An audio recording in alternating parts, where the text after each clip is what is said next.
ሰላም ተመልካቾቼ እንዴት ናቸው? ሁሉ ሰላም ነው? እግዚአብሔር የተመሰገነ ይሁን። ዛሬ ደግሞ ጤናማ የሆነ የቀይ ስር ጁስ እንሰራለን። በዋነኝነት የምንጠቀመው ቀይ ስር ነው። ቆንጆ ቀይ ስር ፍሬሽ ነው። ሎሚ፣ ዝንጅብል እዚህ ጋር የሚያስፈልጉንን ብቻ ነው የምንወስደው። ሁሉንም አንጠቀምም።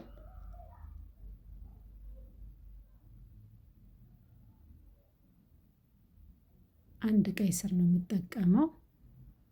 ቀይ ስር ብናገኝ ከነቅጠሉ ካገኘን አብረን ብንፈጨው ጥቅሙ ከፍተኛ ነው።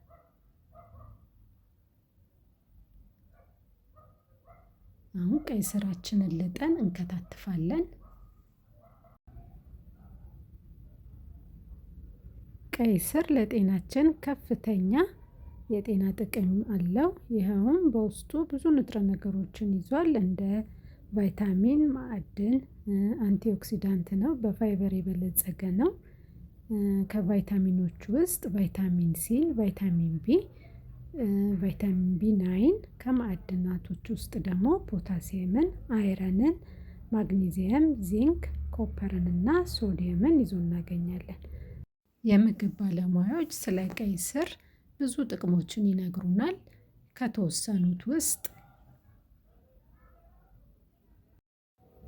ከሚሰጠን የጤና ጥቅም አኳያ ለምሳሌ በታይፕ 2 የስኳር በሽታ ላለመያዝ ከፍተኛ አስተዋጽኦ አለው። የደም ግፊትን ይቀንሳል። ይህም ደም እንደ ልቡ እንዲዛወር ያደርጋል። አሁን ቀይ ስሩን ልጬ ጨርሻለሁ። ለመፍጨት እንዲመቸን አነስ አነስ አድርገን እንከትፈዋለን። ቀይ ስር ጸረ ካንሰር ነው። በቀይ ስር ውስጥ ቤታሊን የሚባል በአንቲኦክሲዳንት የበለፀገ ንጥረ ነገር ሲኖር ይህም ንጥረ ነገር በሰውነት ውስጥ አላስፈላጊ የካንሰር ሴሎች እንዳይመረቱ፣ እባጮች እንዳይኖሩ ይከላከላል። አልዛይመር ወይም የመርሳት ችግር እንዳይከሰት ይረዳል። ስፖርተኞችም ኤክሰርሳይዝ ከማድረጋቸው በፊት በባዶ ሆዳቸው የቀይ ስርን ጁስ ቢጠጡ ያለምንም ድካም ኤክሰርሳይሳቸውን ሰርተው በጥሩ ጉልበት ኤክሰርሳይሱን ይጨርሳሉ። የልብ ድካም እንዳይከሰት ይረዳል። ስትሮክ እንዳይከሰት፣ ኮሌስትሮል ኤችዲኤል ወይም ደግሞ ጥሩ ኮሌስትሮል በተገቢው መንገድ ስራውን እንዲሰራ ያደርጋል። ጉበታችንን ዲቶክስ ያደርግልናል። በማለትም በጉበት ላይ ያሉ አላስፈላጊ ስቦችን የማጥፋት ኃይል አለው። አሁን ቀይ ስሩንም ዝንጅብሉንም ከታትፌ ጨርሻለሁ። ዝንጅብል የተጠቀምኩት ለአንድ ቀይ ስር በጣም ትንሽ ዝንጅብልን ያደረኩት።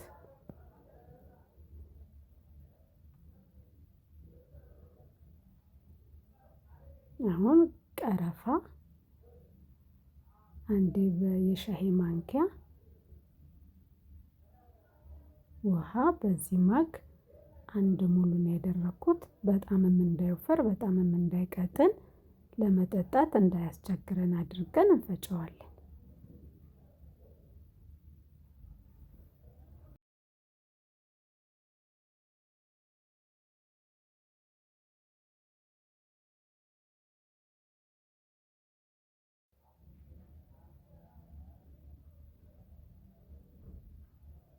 ሎሚ አንድ የተጨመቀ፣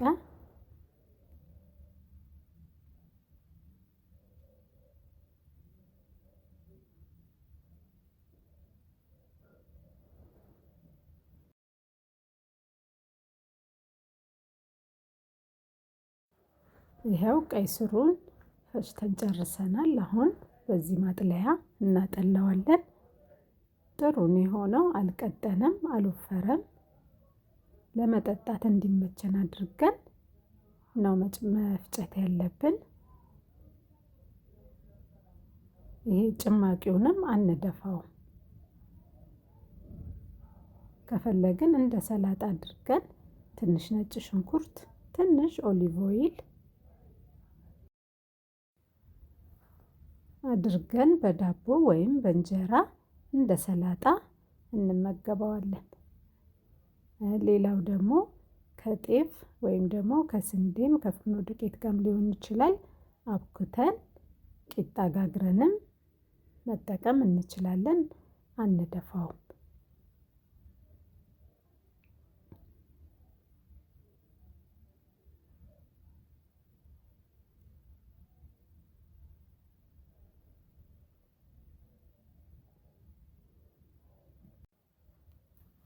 ቀይ ስር ከነቅጠሉ ካገኘነው ቅጠሉንም አብረን ብንፈጨው የበለጠ ማዕድናትን እናገኝበታለን። ቅጠሉ ላይ ደግሞ ቫይታሚን ኤንም ስለምናገኝ ለዓይናችንም ጠቀሜታ አለው። ቀይ ስር ክብደት ለመቀነስ ያገለግላል። በፋይበር የበለፀገ ስለሆነ ቶሎ የመራብ ስሜት አይኖረውም። እሱን በባዶ ሆድ ጠጥተን ረዘም ላለ ሰዓታት ባንመገብም የራብ ስሜት አይኖርም። ስለዚህ ክብደትን ለማስተካከል ከፍተኛ አስተዋጽኦ አለው። ይሄው እንግዲህ ጁሳችን ይሄንን ይመስላል። እንደየምርጫችን እንግዲህ ማድረግ እንችላለን። ለማጣፈጫ እንደየፍላጎታችን እኔም ማር ነው ያደረኩት፣ አለመጨመርም ይቻላል።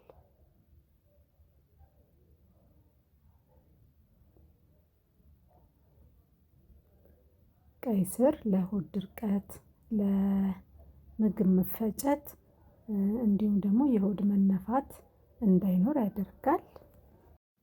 ቀይ ስሩን ስንጠቀም ጠዋት በባዶ ሆድ ወይንም ደግሞ ከራት በፊት በመክሰስ ሰዓት ቢሆን ይመረጣል።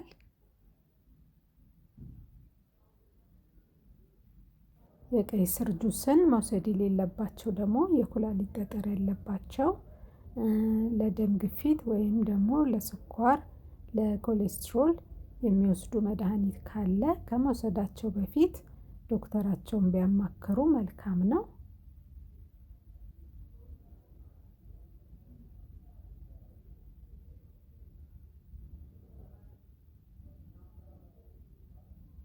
እስቲ ቅመሱ።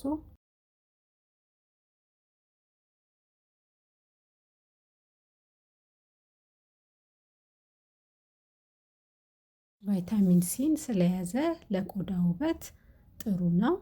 በማዕድን የበለፀገ እንደመሆኑ መጠን ለአጥንት፣ ለጥርስ ጥንካሬ ይሆናል። አሁን ደግሞ እስቲ እኔ ልቅመስ። ቆንጆ ጣዕም ነው ያለው። ቀይ ስር በውስጡ ፎሊክ አሲድን ስለያዘ ለእርጉዞች፣ ለጽንሱ፣ ለአይምሮ እድገትና ለጥንካሬ ያገለግላል። ሆኖም ግን ሌላ ችግር ደም ማነስ ወይም ደም ብዛት ሊኖርባቸው ስለሚችል ከመውሰዳቸው በፊት ሐኪማቸውን ቢያማክሩ መልካም ነው። ተመልካቾቼ ስለተከታተላችሁኝ አመሰግናለሁ። መልካም ቀን። ቀናችሁ የተባረከ ይሁን።